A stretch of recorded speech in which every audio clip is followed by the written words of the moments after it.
preface this by telling you that once again,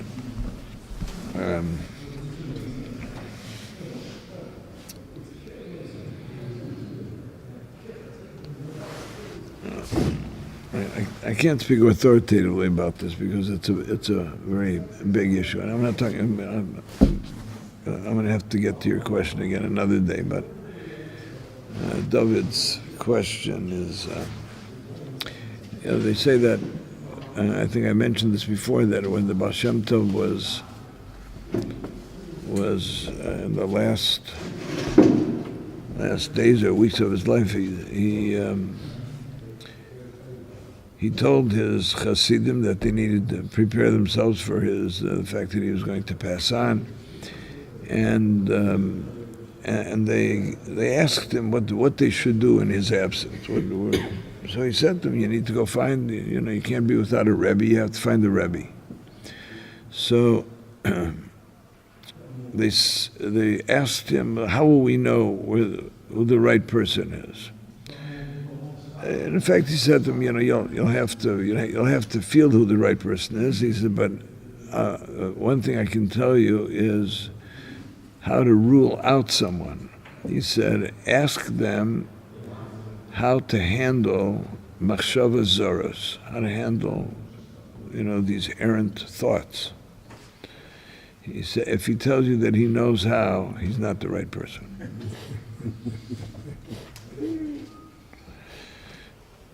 And when you come away from all of the Sfarim, going back, predating the Sifrei Chasidus, the issue of machshavos zoros is a part of human experience, part of our collective history.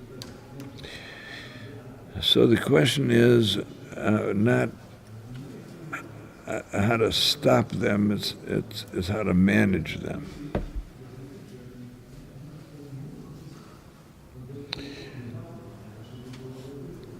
So what some of the things that the Sforim say are, some Chassid once came to a Rebbe and said, Rebbe, I have a problem with machshavos zoros. The Rebbe said to him, if you would be a great tzaddik, and you'd be completely removed from the pursuit of pleasures in Olam Hazeh, the physical pleasures, and then you'd have machshavos zoros. Those would be, in fact, zoros. Those would be strange. They would be coming from an external source, looking for some tikkun from you. But he says the thoughts that you have are your own. They're not zoros. They come from your own experience, and he says they're very Hamish. They're not strangers. So certainly the variety that more than likely with the kinds of things that we experience are a product of the things which are either in the distant past or in the more recent past, are things that we have experienced, or things that we've been challenged by, or things that we worry about, either past or future. So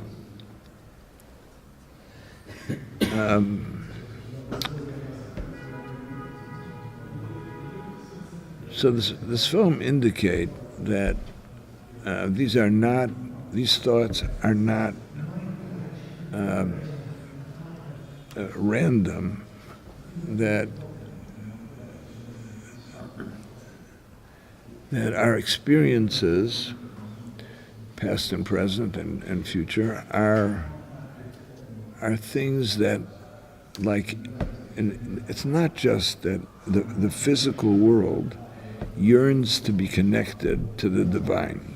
So that we understand that. We understand that there's something in all of the physical world which is sustained by a divine spark that yearns, just by its very nature, to be restored to a closer relationship with HaKadosh Baruch Hu. Rashi quotes this Chazal about the fact that on the second day of creation, when the waters were separated, that the waters that were dispatched to this lower world cried. And the expression of their cry was, "Anan be'inan lemehevi kaveh malka." Why are you sending us away? We want to be close to the sovereign of the universe. We want to be close to the king. So the Chazal say that Hashem promised the waters that they would be reconnected by the libation during Sukkot, during the Nisuch HaMayim, that's where they would be restored.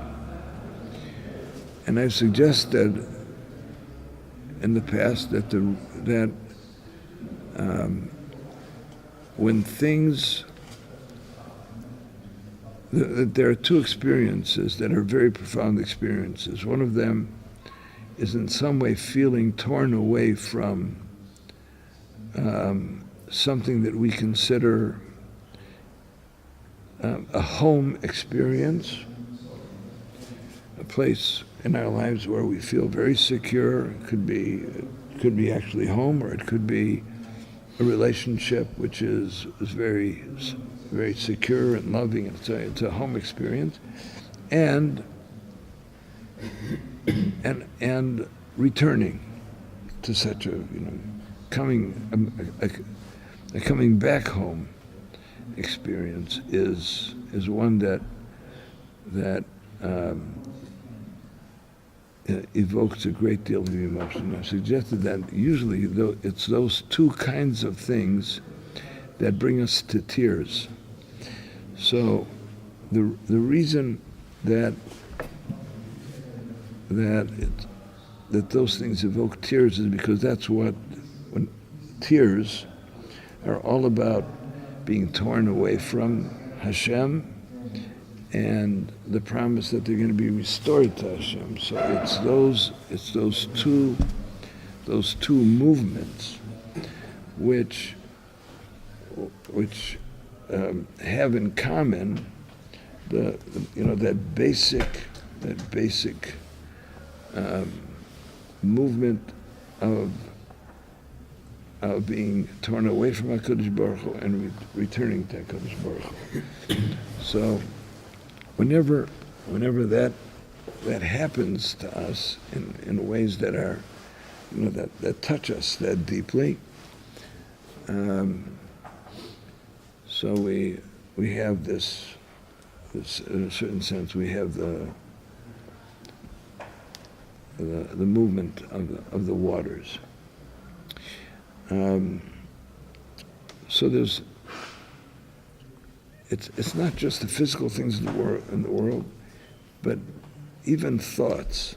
And we think that thoughts are made of nothingness.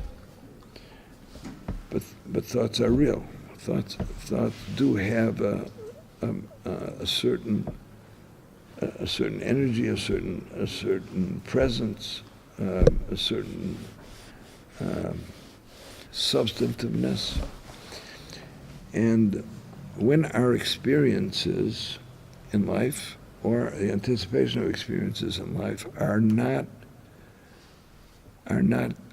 connected to HaKadosh Baruch Hu, they will seek to be connected at a time when we are trying to be connected. So when we stand up for Shemoneh Esrei, that's a moment in which we are standing we're presenting ourselves for an audience with the Melech Malchi HaMelech HaKadosh Baruch Hu. That's the time which is most, in a certain sense, most inviting. It's the most powerful time that these experiences are going to seek to somehow be reconnected through the thoughts that we have about them. So when we're davening and really the Rabbi Michel takes all of these experiences which are which we have not connected, and it kind of feeds them through us so that we can do something with them that would allow them to be restored to their, to be connected to HaKadosh Baruch Hu. So we're at great risk at that point to be inundated by this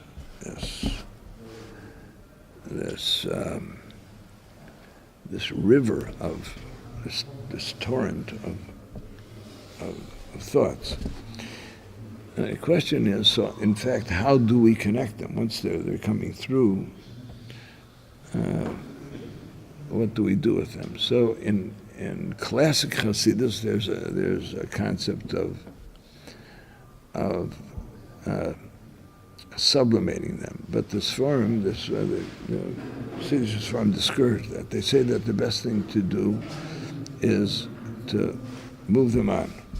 In other words, do not focus on them.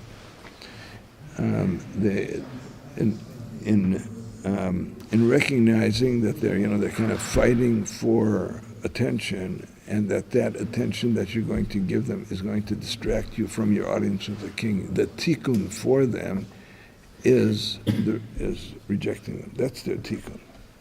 The tikkun is they're coming, they're vying for this, to be somehow connected through your attending to them, to be able to be elevated. But the elevation is going to, the sublimation is going to occur by your not surrendering to them. And here, I think we have kind of an opportunity to examine the role of imagination in our spiritual lives. What not infrequently happens is that we start davening, and then one or more thoughts come along, some of them innocuous, some of them very, very distracting, very disturbing, perhaps thoughts that are pretty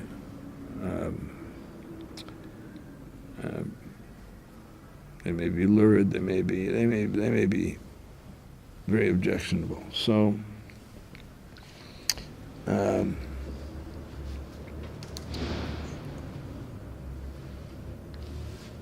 if we recognize that,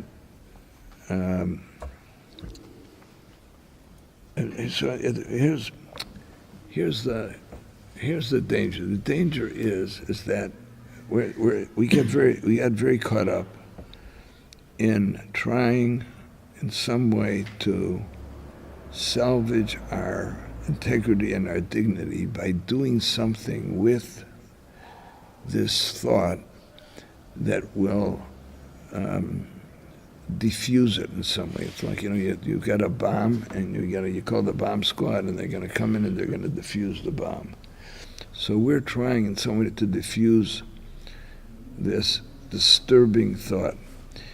The mistake is in trying to diffuse it,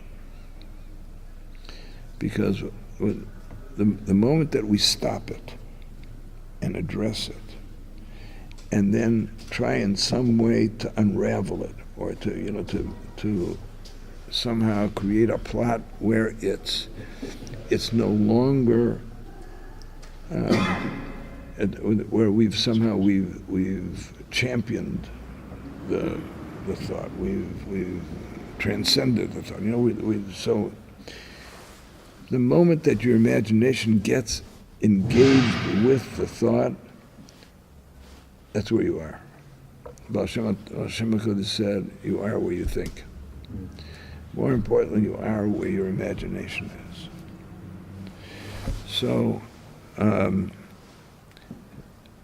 we're not in a position where we can stop this this torrent. We can't stop it. What we need to recognize is that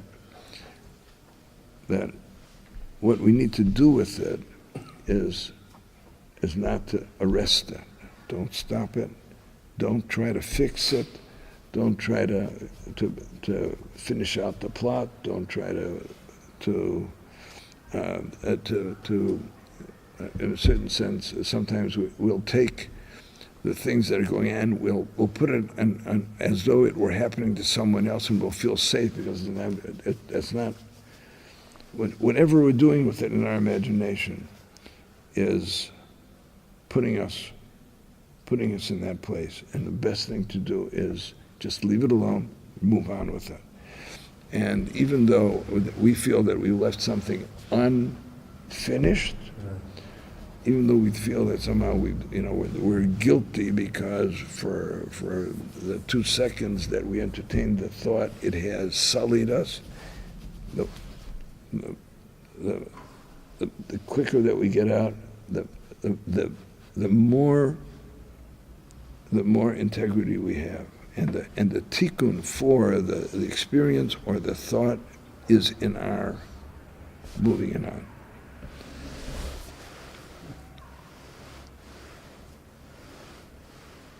Maybe I'm mistaken, but I think I've heard opinions also of taking it and channeling it towards Avodas Hashem.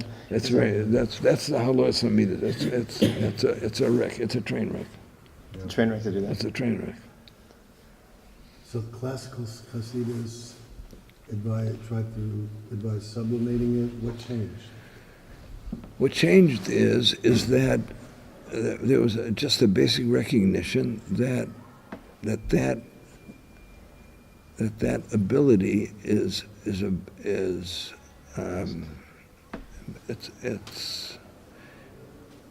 the likelihood that one can do that is small, and consequently we're best off not trying, because it's not. You read us at Dairis, or Yeah, is it just pretty much. Yeah. What I'm understanding from this is that the Yetzer Hara has not part to play in all of this thing, from what you seem to be saying. There's no Yetzer Hara here. No, okay.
The fact that we have all of these things that require reconnection is because when we were engaged with these things, we weren't connected. Otherwise, they would not need to be in some way a player in this, and when we're coming to things. So the stuff of which the thoughts are made are crafted by the Yetzer Hara. So the fact that they flood our minds is because the fabric of the thoughts is all the Yetzer Hara. It's all. But the fact that at this specific time they're coming is because there is this natural desire of the person to be whole, of the person's experience to be whole. So the Yetzer Hara is a big player, but it's. And they say that the Yetzer Hara doesn't have any koch of its own, so it has to attach to Kedusha in order to be viable. So maybe that's why it's always happening at the time when you're trying to daven. They say that the Yetzer Hara attaches itself to places of Kedusha.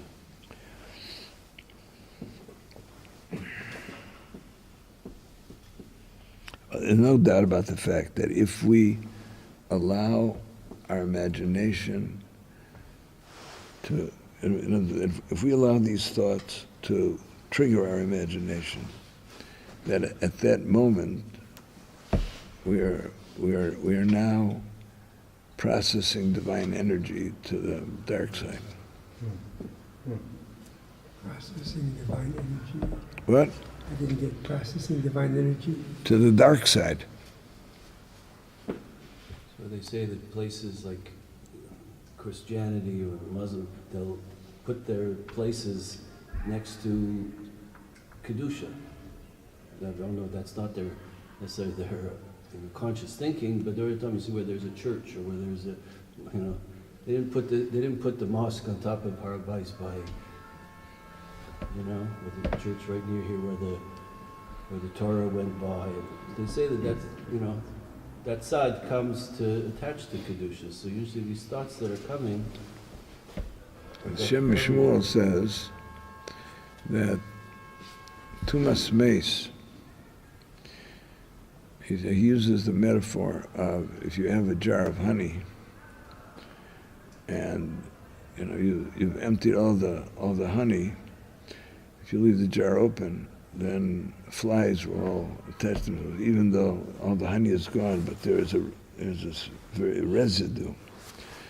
So he says that the keiches of Tuma find it difficult to really, to be a parasite off of the kedusha of a human being, the divine energy that's funneled into the neshama of a Jew during the lifetime, because the self-called a Jew fights for his integrity, so it's hard to get it all.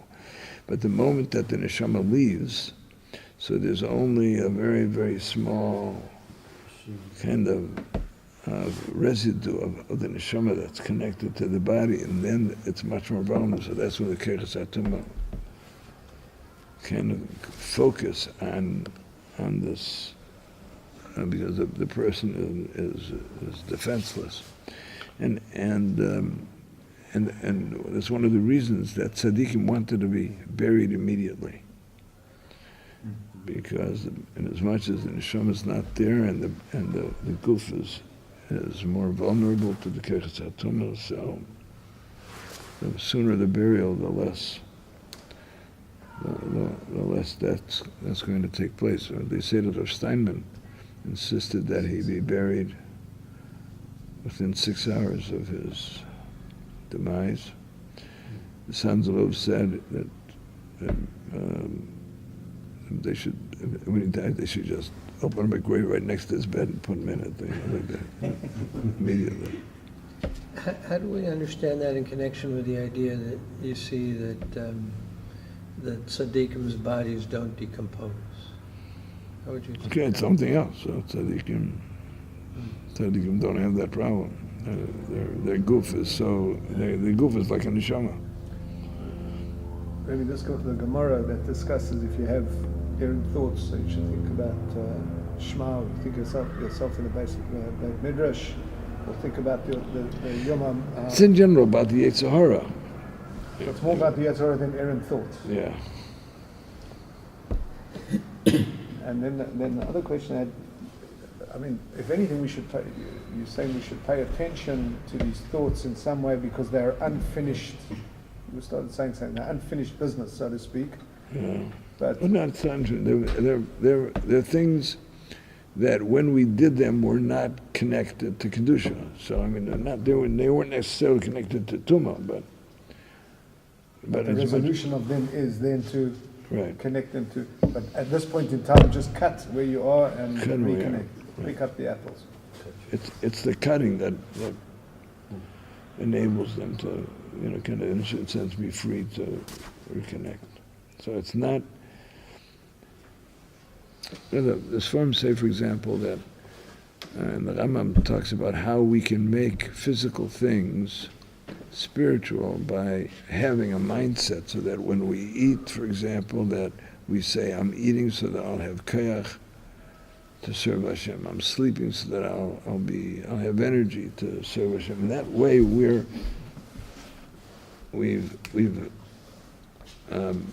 brought into the service of Hashem even the physical things, because they're all a chelik of our being able to serve Hashem. So it's that mindset.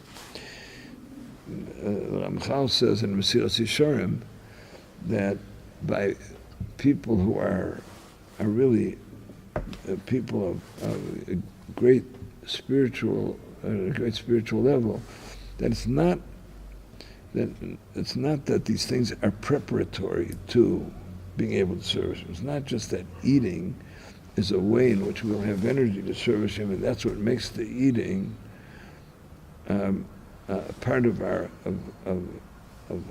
kedusha. But the eating itself is like bringing a korban on the base of on the mizbeach.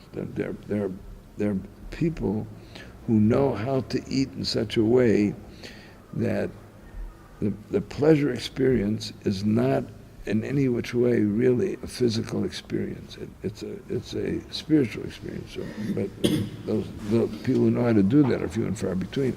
The Rabbi Chaus cites Hamayim Chazal that you give wine to a Talmid Chacham, it's like a nesachim on the mizbeach. But there, how many people can handle it? So for most of us, it's that preparatory thing. So there are two ways of handling these machshavas zoras. One of them is to be able to sublimate them, which is like the person, the tzaddik who's able to take drinking wine or eating as a korban on the mizbeach.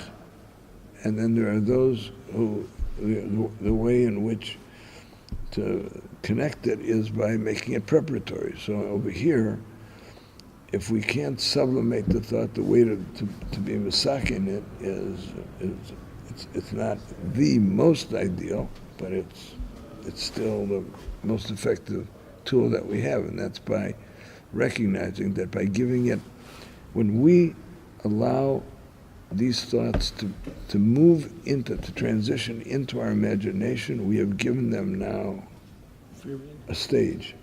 We've given them a stage where they become real and they become impactful. There's a parallel issue. There's the same issue. It's like, people in psychotherapy are troubled by the past. There's a deal on whether to tell them to go into it and process it and dispatch of it. That way it's come to some resolution if possible. Or but some people take the tact that, it's dangerous, just put it out of your mind. But the downside of that is because it'll come back to haunt. You haven't really dealt with it. Can we apply this whole? I think there's certainly striking similarities. There are striking similarities. Mm-hmm. The first Ger Rebbe Chidush Yarem spoke to his Hasidim Erev Yom Kippur. So he said to them,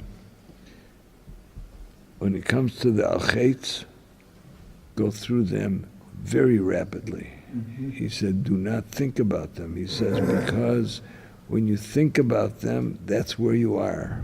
Mm. He says, so if you're standing in the mud, what difference does it make if you move the mud this way, you move the mud the other way? You're still in the mud. He said, get out of there quick. He says, just move on to the other paragraphs of being Mamlech HaKadosh Baruch Hu. So some from say like it's a first one essay, you just say the words, get through this quickly as possible. Is that something that There in Belz, right? It's been in Belz, they used to daven very fast Shemon Esrei, and used to say that if you have a fast-moving train, the hobos can't hitch a ride on it. that's what Rabbi recommends to do, or is it trying to find the balance that's good for each person? The trick is really, I think, and to get into trying to, get some better movements. Number one is try to focus on the meaning of the words that you're saying. Let's try to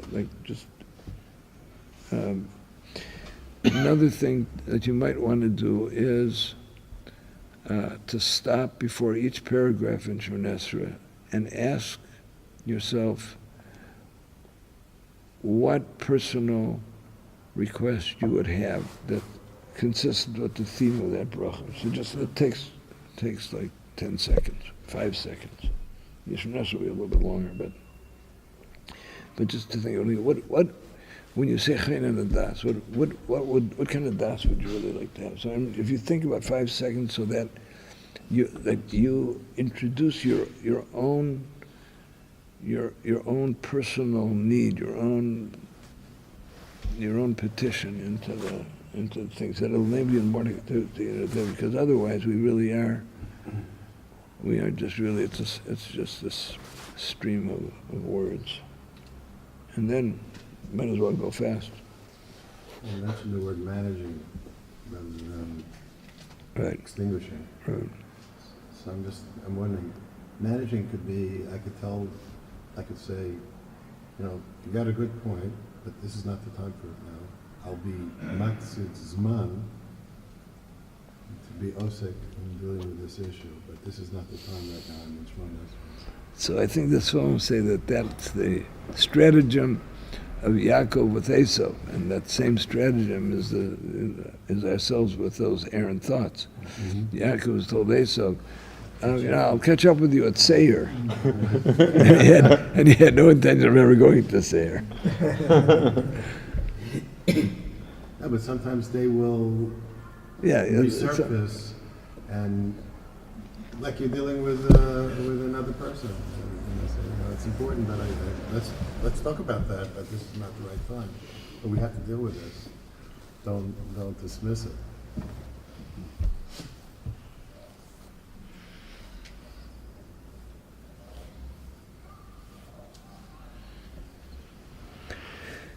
I think really the bottom line is I think that we need to recognize that this is not a contemporary problem. It's a historic problem. The thing with machshavas zoros is it's part of the human condition, and it's not whether, but it's what to do about it, and that part of the secret is not in trying to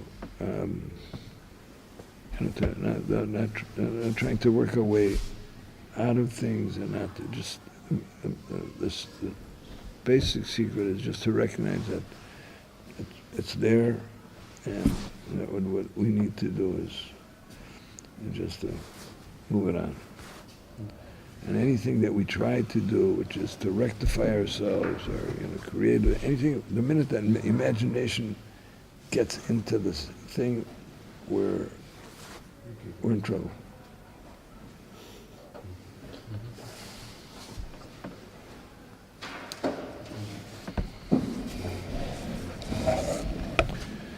And I'll try to think about the K a bit. I don't know, it's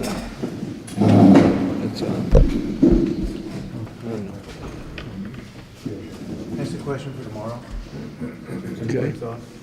Sometimes it says Melech Mitzrayim, sometimes it says Paro, and sometimes it says Paro Melech Mitzrayim. Just always wondering why. And when we started, Avodim Yinu, Lefar b'Mitzrayim. What? We started Avodim Lefar b'Mitzrayim. V'yulei Tekadosh Baruch Hu, so we sent him b'Mitzrayim. You know, in that very first paragraph, you have this question, you know, Paro, Mitzrayim. It seems to be repeating, the different occasions when changes. It's so interesting that we have such a better attendance on Sundays and Thursdays. Isn't that interesting? It's not a coincidence. Dealing with I'm open to this. dealing with errant thoughts. Oh, yeah.